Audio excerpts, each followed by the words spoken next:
Ушул ишембиде аякон айынын 20-сында Silkway Star эл аралык ырсынагынын бет ачары болот. Бардык эпизоддор Жибек жолу Silkway каналында жана катышуучу өлкөлөрдүн телеканалдарында көрсөтүлөт. Долбоор 1 миллиардтан ашык көрүүчүгө жетет деп күтүлүүдө. Ал казак, кытай жана англис тилдеринде көрсөтүлөт. Көрүүчүлөр телебирүүнү онлайн режиминде TV+ аркылуу да көрө алышат. Бул платформа шоуну жогорку сапатта сунуштайт. TV+ өтө тез 10G интернетти камтыйт.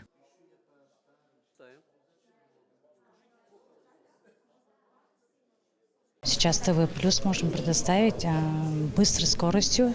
Эми биз TV Плюсту жогорку ылдамдыкта акылдуу үй функциялары менен сунуштай алабыз. Жана биз мурда сунуш кылган бардык программаларды жогорку ылдамдыкта жана тез жүктөө менен алууга болот. Бул 10G интернет байланышына бир эле учурда 64 чейин түзмөк туташа алат.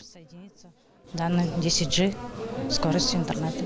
Ошондой эле Silkway Star'дын бардык эпизоддорун TV+ платформасында түз эфирден кийин каалаган убакта жана каалаган түзмөктөн көрүүгө болот. Тиркеме ошондой эле шоунун жаңы эпизоддорунун премьераларын жарыялайт. Вокалдык сынакка Жибек жолу боюндагы 12 өлкөнүн — Казакстан, Азербайджан, Армения, Грузия, Кытай, Кыргызстан, Малайзия, Монголия, Тажикстан, Түркмөнстан, Өзбекстан жана Түштүк Кореянын артисттери катышты. Катышуучулар өз өлкөлөрүндө популярдуу артисттер.